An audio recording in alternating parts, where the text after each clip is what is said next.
Hai hai, kita Eke Debbie, Eke Elman RT Limba dari Studio Paris. Elman Go, Debbie dan Elman bergol.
Kita ketemu lagi di Elman Gaul. Aku Debbie Sartian. Emansipasi. Aku Dian Mayasari. Yeay. Aku manggilnya sis ya. Nanti kalau Kenapa? namanya, kalau aku panggil Oma nggak mau kan?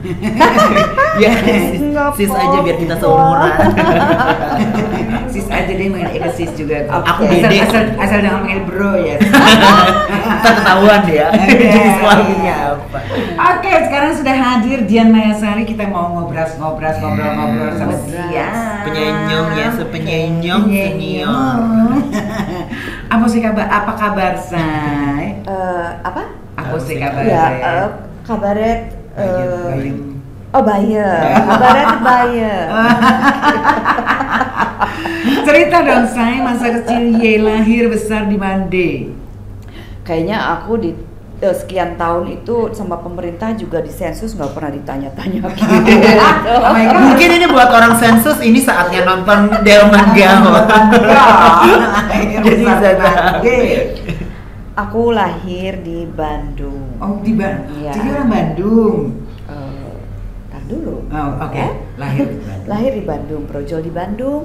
Bapakku orang Jawa Barat, ibuku dari Aceh. Oh oke. Jadi aku sampai umur 5 tahun itu di Bandung. Oke. Terus papaku pindah tugas di Pertamina ya. Yeah. Jadi waktu itu buka lahan minyak pertama tuh di Dumai. Sama dong, aku juga di Dumai. Dirinya Dumai. Oh ya. Bapakku Pertamina juga. Iya, jadi di Dumai itu buka baru. Jadi kita kaget dong di situ tengah hutan belantara loh. Ada monyet banyak dulu. Monyet, macan, dan itu kita. Jadi kalau aku mau pergi sekolah di pelataran itu nunggu dulu. Kalau musim macan ada di situ, tunggu dulu. Oh gitu. Iya, begitu. Jadi ya pokoknya singkat cerita aku Musim macan jadi artinya kalau lagi musim. Macan tuh suka keluar suka di keluar, jalan-jalan. suka keluar karena itu hutan baru dibuka, masih perawan banget. Oke. Gitu. Jalannya juga masih disiram minyak dan nggak semuanya diaspal. Oke. Jadi sempet sih ibuku yang dulu ya kita lama di kota ke situ ya agak-agak stres juga gitu loh karena baik tahun 70 berapa itu ya 72 atau 73 lah itu masih belantara banget. Jadi aku ke sekolah diantar kan, kalau pulang sekolah namanya anak kecil penuh dengan imajinasi, terus sering baca buku cerita anak-anak Hans Christian Andersen atau apapun lah, khayalannya kan jalan gitu ya. Jadi aku dulu aku baca buku cerita itu di hutan itu jangan-jangan ada rumah istana dari jamur kah? Yang bisa dimakan, dari coklat gitu ya. Aku juga dulu kayak gitu. Ya kan? Dari jamur kah? Jadi ya kan nggak ada takutnya kita. Sedangkan orang tua aku ya tahu dong di situ. Masih banyak suku-suku dalam itu kan, orang dari suku Sakai, orang-orang pedalaman itu yang nggak pernah lihat orang. Jadi masih takut. Anak kecil nggak ada takutnya, justru kita kan pengen explore. Fantasinya kan yang jalan kan. Iya. Jadi memang aku dari kecil ibuku suka bilang kamu tuh suka menghayal. Oh fantasi aku tuh ya gitu. nggak ada takutnya. Jadi Sis Pisces ya. aku Gemini. Oh Gemini suka ngayal ya. Enggak, soalnya Pisces kan imajinasinya tinggi gitu. Iya Kira ya. Pisces. Tapi enggak, kadang kita dibentuk sama pengalaman kita dan environment Iya, di mana iya, kita society kita ada, gitu. ya. Terus ya udah pulang sekolah, harusnya aku pulang jam berapa? Apa aku kan strict banget kan. Jadi kok belum pulang nih anak, aku cari jalan hutan. Jadi aku ingat cerita dulu itu kan si apa yang kalau dia narok kerikil nanti balik lagi supaya nggak tersesat. Biar nggak tersesat atau benang yang di Iya, ini. jadi aku masuk hutan dong, lepas dari. Kamu masuk Kesesat nggak? hutan? Enggak, untungnya Sendiri? sendiri. Siang-siang tapi? Iya siang, Pulang jam pulang sekolah. Oke. Masuk hutan, tapi hutan tuh masih di area kompleks lah. Cuma ya gede-gede. Iya. Nah, Soalnya Eka rumah di Dumai juga belakangnya hutan. ini tahun berapa di situ? Aku 88 lahir tahun 90-an. Dia Oh masih udah. 70-an. Aku 70-an kok. Itu lebih Lebih lagi hutan kayaknya ya. Lebih hutan lagi Batang say. pohonnya nggak bisa dirangkul, gede sekali. Dan udah gitu kompleknya tuh ini rumah, nanti sana Jauh. rumah lagi gitu. Jauh sekali, jadinya ya untuk anak kecil jauh lah ya. Aku masuk hutan, jadi aku ketemu batang pohon yang dijadikan jembatan, entah dia rubuh sendiri atau suku dalam yang bikin begitu.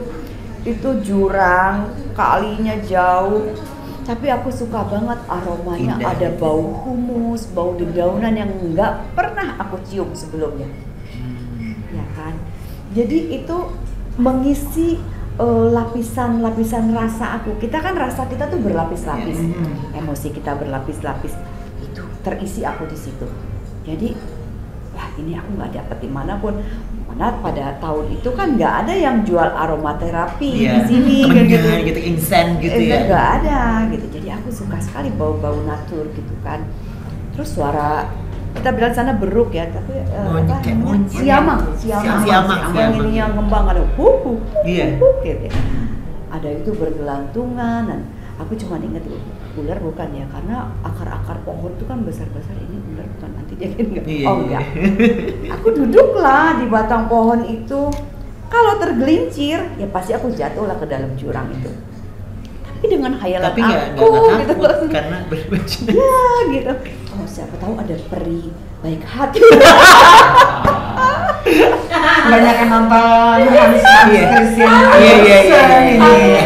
halus sekarang bilangnya halus. Kalau sekarang diinget gitu, iya Allah serem banget ya hidup gue, kalau itu kan bisa jatuh gitu, bisa. Iya, bener. Kalau sekarang mikirnya. Iya, gitu. Nah, sih ke situ dan pulang pasti ya ada sanksi dong karena aku terlambat dan kecemasan orang tua ya. Tapi aku ulangi terus itu. Oh kamu ulangi terus dan sendiri? Nggak pernah ada kejadian gitu? Enggak sih. Oh kamu ini aja menikmati berarti? Aku menikmati dan aku menikmati banyak serangga-serangga yang besar. Tahu merek? Iya. Tahu kan? Tahu. Kan gede-gede kan? Apaan? Iya, bunyinya. Iya, bunyi Seperti suara lalat- kayak di hutan tuh kayak lalat besar yang bunyi itu riuh banyak itu. Kalau dia jatuh, oh aku ambil satu. Kelabangnya kan segede-gede apa kalau di hutan tuh warnanya ungu. Aku liatin Cantik, aja gitu pola-pola dia cantik. Cuman aku memang nggak berani pegang. Tapi aku begitu. Senang gitu. Apa aja jadi kamu lihat kelabang? Itu lalat hutan. Oh banyak, di situ banyak burung, banyak pokoknya hutan tuh banyak sekali dan tumbuh-tumbuhannya juga yang nggak pernah aku ketemuin di taman-taman di sini ya, di kota itu. Pokoknya bagus deh, teksturnya macem-macem, bau-bau daun-daun tuh satu-satu aku cium, aku potes, ciumi. Jadi aku kalau tutup mata aku hafal, ini daun ini, ini daun ini, ini daun ini. Seperti itu. Iya. Gitu.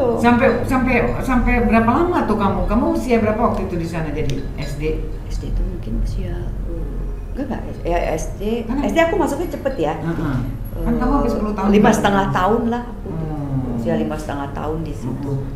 Terus selama kurang lebih hampir 4 tahun aku di sana. Jadi ya gitu. Aku mandi di kali yang sungainya itu warnanya seperti Coca-Cola. Ya apa? Warna wanginya? Warna airnya. Oh, warna. Karena itu warna hasil dari akar-akar pohon. Jadi sungainya itu begitu.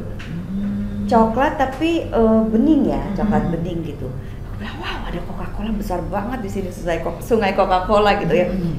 Tapi gue mau nyemplung gitu, gue bilang no, takut ada buaya atau apa. Jadi di sana pun aku berlatih di mana muara, di mana hulu, di mana yang ada buaya atau apapun, atau rawa-rawa yang hidup. Kan ada rawa-rawa yang bisa ngisep kita. Jadi kita harus terbiasa terbiasa waspada gitu. Kalau di alam tuh ya belajar survive gitu belajar kalau menyatu dengan alam gitu. Wow, seru banget. Aduh, seru sekali masa kecil aku. Terus kamu udah seneng nyanyi itu? Oh, seneng. Jadi pada waktu itu ada perlombaan nyanyi di Pertamina ya. Dipanggillah Bu Enteng Tanama dengan grupnya itu zaman tahun itu ya. Ikutlah lomba aku mau, aku nyanyi dong. Nyanyi itu yang aku paling suka selalu yang berhubungan dengan tanah, negeri dan seperti itu. Aku suka lagu Desaku, Ibu Pertiwi, terus yang berhubungan dengan alam gitu. Berhubungan dengan alam dan berhubungan dengan tanah negeri kita gitu loh. Desaku tuh Desaku yang ku cinta itu. Terus kalau Pertiwi, ku lihat Ibu Pertiwi sedang bersusah. Iya, terus itu. Lalu ya Satu Nusa Satu Bangsa, Tanah Airku, aku selalu suka itu. Karena kakekku berjuang, jadi oh ini ya tanah negeri ini. Jadi selama aku di Bandung aku nggak ketemu itu hutan. Jadi ada lagi yang lain selain perkotaan gitu ya. Jadi aku bisa membayangkan bagaimana dulu sebelum ada kota-kota itu jadi metropolitan dan apa. Mereka nembus hutan-hutan, mereka bermalam di situ atau dengannya segala macam keterbatasan dan mereka memperjuangkan ya sampai sekarang nih kita bisa duduk di sini gitu loh. Jadi aku bisa sedikit ya berempati lah, merasakan bagaimana saat itu ya yang ada lampu, ada apa di hutan gitu. Jadi kamu ikut lomba tuh? Ikut lomba dan menang dong. Menang gitu. kamu nyanyi lagu Desaku itu? Desaku, aku terus, menang. Jurinya sih itu, Bung Enteng itu. Itu umur berapa tuh sis? Umur berapa ya? Umur 6 tahun. Ya, umur 6 tahun dan pasti demam panggung dong. Nyanyi dan di tengah-tengah nggak bisa ngontrol antara emosi dan nyanyi tuh kecek ada gitu kan, ada yang gitu ya. Gemeteran. Tapi ya udah aku terabas terus gitu. Ya udah. Akhirnya menang. Ya. Terus habis itu ya setelah berapa tahun. Berarti kamu emang punya bakat nyanyi. Emang bawaannya udah bisa nyanyi. Oh iya ya. Tapi aku rasa sih semua orang bisa kok menyanyi. Musik itu kan ada di dalam diri kita gitu loh. Karena mungkin aku adanya di kesunyian di hutan, ya itu terdengar sama aku gitu loh. Kalau aku di perkotaan sibuk dengan TV dan ini bunyi-bunyian yang lain mungkin ini nggak muncul karena hening, jadi ada musik, ada ting, seperti itu. Terus akhirnya di Dumai itu berapa lama akhirnya bisa pindah ke Jakarta? Apa kemana? Ya karena papaku pindah tugas ya. Jadi aku balik sedih lagi dong. ke Bandung. Nggak Ya aku sedih. Sedih nggak bisa ketemu alam-alam itu Alam lagi. itu lagi dan banyak. Kalau pernah di Dumai tahu kan ada makam Putri 7 yang akhirnya terkubur di dalam 77 putri itu. Apa? Ceritanya apa itu? Ini ceritanya. Ya aku udah lupa, tapi aku dulu kayak pemain nggak jalan-jalan dibawa ke sana. Terus kalau makam apa? Makam Putri 7. Jadi dulu itu kita kan kesultanan ya zaman dulu. Peristiwanya persisnya aku lupa. Entah ada peperangan antar wilayah gitu ya. Jadi si sultan ini negerinya diserang. Negerinya diserang. Biasa kalau dulu kan kalau ada putrinya jadi pampasan perang, dibawa lah atau jadi barter. Dia sayang lah sama 7 putrinya ini, dibuatlah gua di bawah tanah, disembunyikanlah di situ. Jadi entah kalah atau gimana ya terlupakan, akhirnya terkuburlah si putri itu di situ sekian lama. Makanya disebut 7 makam putri. Makam putri 7 itu adanya juga di kompleks di mana aku sekolah. Makam itu masih ada gitu. Sampai sekarang? Sampai sekarang. Oke. Gitu. Oke. Oh itu.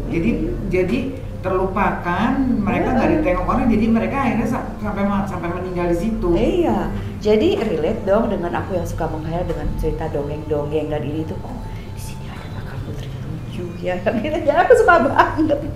Terus habis itu kembali ke Bandung, terus kamu sekolah, kuliah, gimana sampai akhirnya kuliah di Bandung juga atau gimana? Enggak. Aku sekolah di Bandung sampai SD. Terus pindah ke Jakarta karena bapakku juga pindah tugas di Jakarta. Di Jakarta SMP aku di Tarakanita, terus SMA aku pindah ke sekolah negeri karena aku lihat kok di Tarakanita ketat banget ya semua, kaos kakinya sampai selutut. Disiplin banget. Zaman dulu kan zaman majalah gadis kan yang kaos kaki tuh digulung kayak donat sampai jadi kan aduh keren banget, kepengen gitu, nggak bisa, ngotot aku pindah dong ke negeri supaya seragamnya bisa dikeluarin atasnya gitu.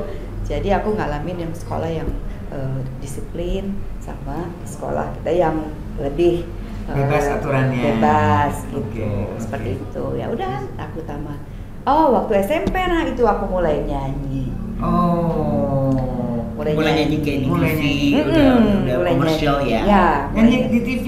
Ya. Oke. 14 tahun. Kan waktu itu kan TVRI itu anak kan di bawah umur kan? Iya. Harusnya boleh ya. Udah gitu kan ada selektif kan yang masuk boleh tampil di TV itu yang lulus seleksi gitu. Bener. Audisi. Jadi audisinya udah lulus. Di setiap acara itu kan di jam sekian makin malam tuh kan ya pokoknya kalau udah makin bagus boleh kita isi acara di yang malam gitu ya, seperti itu. Jadi kamu mengikuti proses ngikutin banget sampai akhirnya ada tawaran untuk bikin album ya. Itu tahun berapa tuh album pertama? Tahun 81 kalau nggak salah. 81 tawaran lah album. Bikin album. Yes, bikin album 1, 2, 3 ya biasa kalau dulu kan kita touring ya kemana-mana zaman itu sampai sekarang ya masih ya kayak gitu.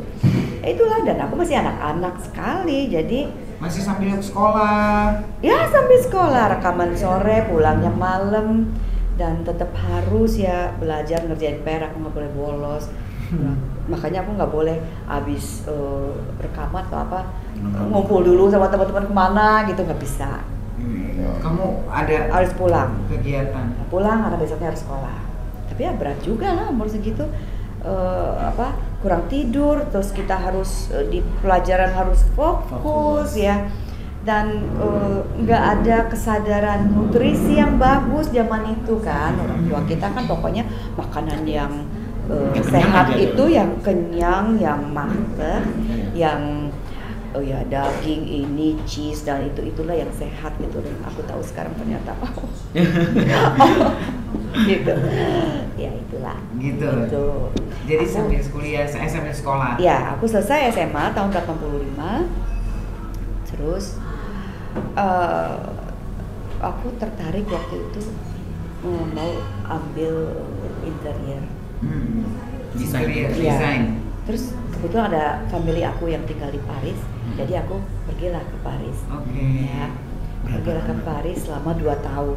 Tapi sekolah itu urung aku laksanakan karena satu dan lain hal, dan aku yakin sih ini waktunya untuk podcast ini gak cukup untuk itu sesi sendiri dan itu menegangkan ya. Oke. Ya, jadi aku kembali ke Indonesia untuk teruskan kuliah, tapi aku ambil jurusan yang lain. Aku ambil sastra Jepang pada waktu itu.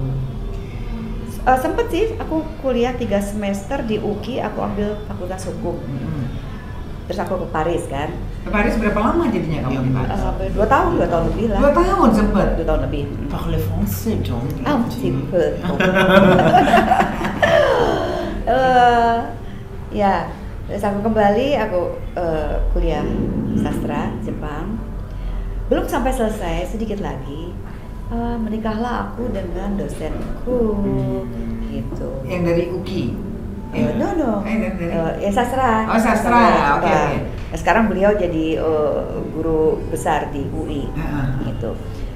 Nah, aku sempat juga dia waktu itu mau ngambil master, harus kuliah dong di Jepang. Istri harus ikut dong, gitu. Adanya di Zendai waktu itu di Tohoku University. Aku sempat tinggal bersama dia di sana, tapi beberapa bulan kayaknya aku nggak cocok ya, karena dia memang mengejar itu, sedangkan aku yang biasa nyanyi aku nggak ada kegiatan jadinya. Nggak ada kegiatan. Dan aku belum menyadari bahwa dimanapun kita, artinya kalau itu tertunda, aku bisa menggali potensi aku pada saat itu. Tapi karena masih muda, penuh dengan aduh ini kayaknya bukan gue gitu ya. Jadi akhirnya kita pisah. Kita pisah, dan aku menikah lagi dengan Dodo Zakaria. Aku punya anak 1 putri. Sekarang usianya udah 31 tahun dan aku udah bercucu 1. Oh, tinggal di Jakarta juga? Di Bali saya. Oh, di Bali. Oke, anak kamu di Bali jadinya. Mungkin kayak ibunya ya, demen nature yang masih di prison. Oh iya, Bali. Banget. Oh gitu. Jadi Bali dengan kehidupannya sendiri. Nah, aku punya pengalaman dulu sama orang tua diatur mesti begini gitu, jadi banyak potensi aku yang nggak keluar gitu kan. Jadi sekarang anakku mau apa, oke, silakan, tapi kamu tahu kan kalau kamu lakukan ada konsekuensi dan itu ya ditanggung ya. Jadi tapi kalau mau minta saran dan pendapat kamu mami, di era ini kamu mungkin lebih maju, tapi pengalaman dan ini ya kita ada lah yang bisa dibagi sama kamu. Silakan ya, baiknya diambil. Tapi kalau ada apa-apa sama kamu ya tetap saya welcome, terbuka namanya ibu. Gitu. Oke. Sama Dodo gimana sekarang?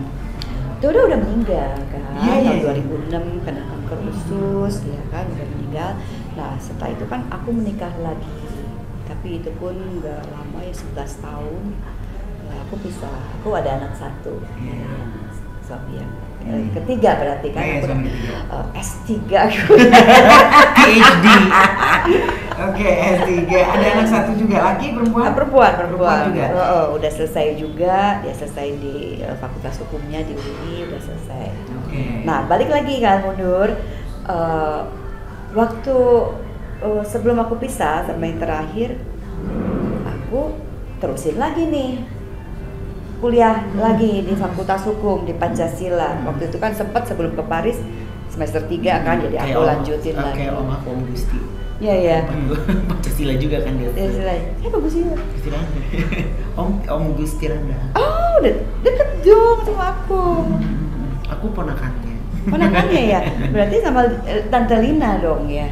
Ya itu mamanya. Tante Lina.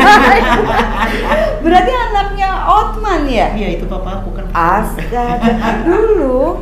Nah, nih balik lagi kan. Jangan buka aib ya, sis. No. Ini aku. Jadi, waktu SMP karena aku suka di hutan kan. Aku suka di hutan, tapi aku juga suka nyanyi, aku suka yang cantik-cantik, tapi aku juga suka challenge. Jadi di SMP itu aku belajar bela diri. Kempo. Bisa sis. Kempo, gue atlet nasional boy. Papaku senpeinya. Ya. Papaku senpeinya. Jadi pada waktu itu salah satu. Nah, papamu punya kakak kan, namanya Om Denny. Jadi aku itu pacaran sama Om Denny. Itu senpai aku. Om Denny tuh animator yang bikin Taro, Ciki, itu dia.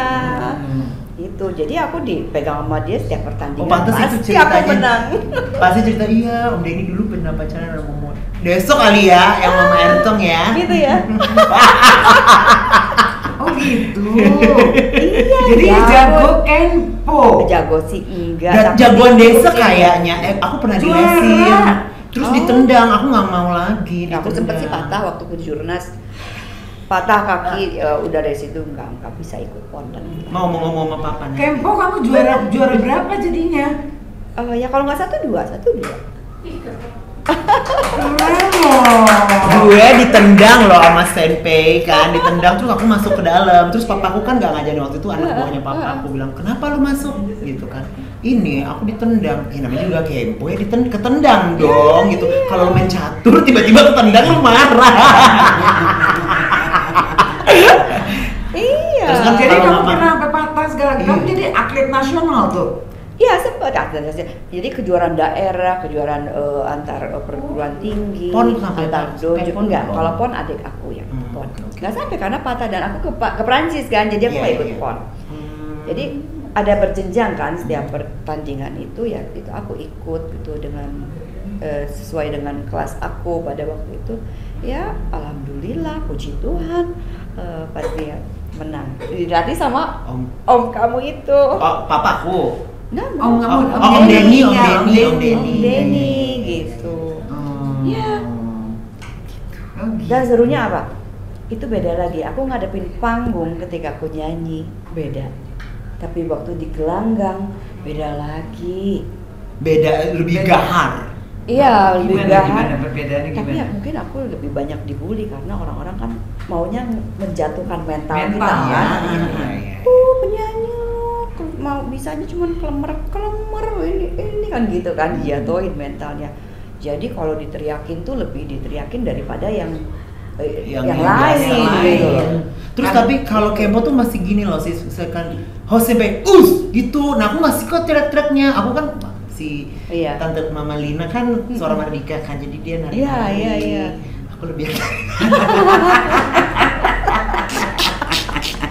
soalnya coba gimana sih kayak gitu. Siapa yang cudang kamai? Pernah ya? Pernah lama tapi yang Iya, ditendang harus sama tuh aku. biru-biru aku. Iya. Gitu. Oh ya? Hmm. Berapa tahun tuh jadi kamu aktif di Kempo? Dari SMP sampai SMA lah. Berarti 5 udah tahun. sabuk Jadi, apa tuh? jadi kamu ya nyanyi, ya Ya, Kempo, Kempo, bela diri. juara Kempo, penyanyi rekaman juga. Iya, ampun. sekarang demen naik gunung. Oh. Oh, naik gunung di- ya? Naik gunung ya. Tapi gini, aku punya pengalaman setelah aku menikah, badanku sempat besar ya, 83 kilo. Dan aku kan nggak tinggi ya. Di situ banyak penyakit jadinya. Pertama sih dari lambung ya, dari lambung semua ngerembet macam-macam, dan karena nggak ngerti bagaimana mengatasinya. Jadi hanya baca-baca dulu kan, hanya majalah atau buku, belum ada ini kan, belum Internet. terbuka ya Iya. internet, jadi nggak tahu. Mbak Google. Ya, atau informasi hanya dari satu dokter, dari ini.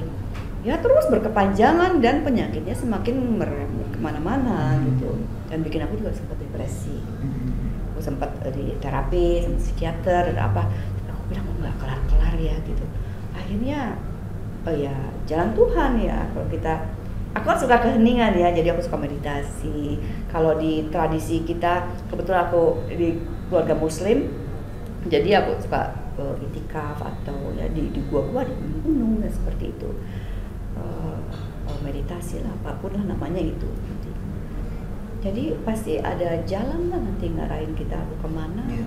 Baru nanti terbuka, oh mesti begini ngatasinnya. Jadi obat-obatan itu aku cut off semua.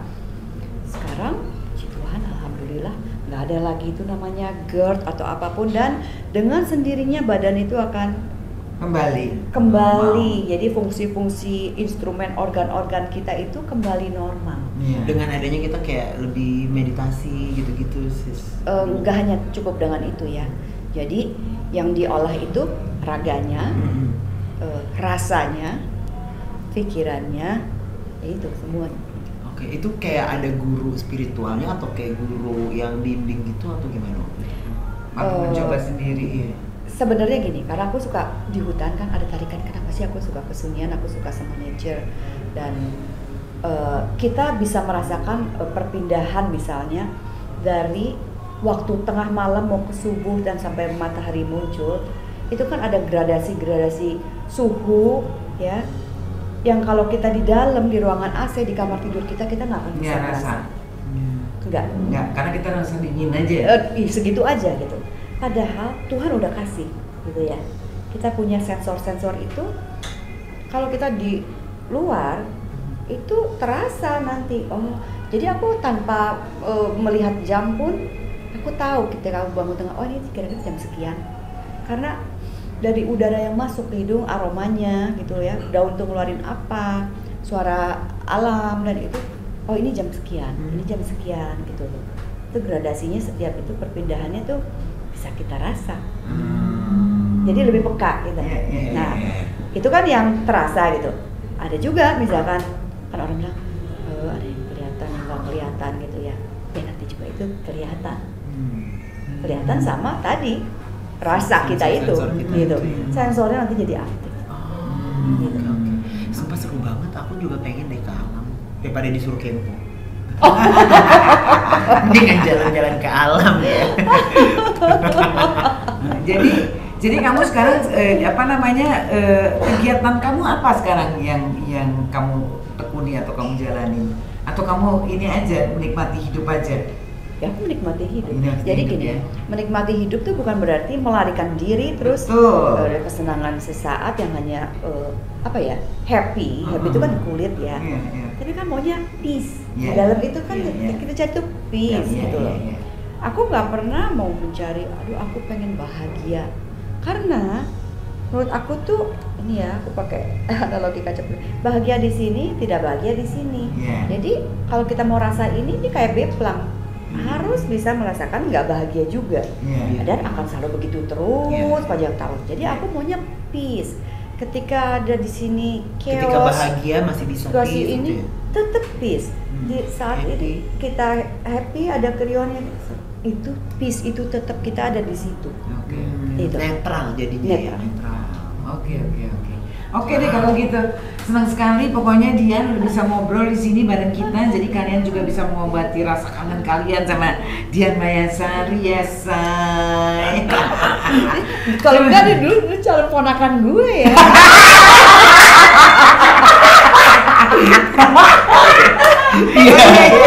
Erton dong, punya Erton, saudara Erton Eka. Oke, masih ada rencana pengen nikah lagi nggak, say? Bisa. Aku bukan mau rencana enggak, tapi berjalan aja begitu. Kalau memang ada dan pas dan ya match gitu ya. Jadi menikah bukan suka atau enggak, artinya mindsetnya sama. Kita bisa saling support. Melengkapi. Itu kan perjalanan ya, teman perjalanan kan. Kenapa tidak? Yang penting aku harus happy dulu, peace dulu sendiri, bukan ngarepin dari pasangan. Demikian juga dia begitu. Jadi kalau nggak saling tarik-tarikan seperti pengalamanku yang sudah-sudah, aku nggak mau pulang gitu. Oke. Jadi kita doain mudah-mudahan kalau emang ada jodoh, datangkanlah. Segerakanlah. Thank you ya. Berarti ini mantan calon tante. Thank you, terima kasih ya Sama-sama. Terima kasih juga Three Wise Monkey, Sip Bisa dan Soare. Dan jangan lupa di subscribe, di subscribe, di kompas, di komen, dan di share dadu. di share. Ketemu teman-teman. Nanti kita ketemu lagi di Delman episode berikutnya. Bye bye. Jadi dan Elman bergol.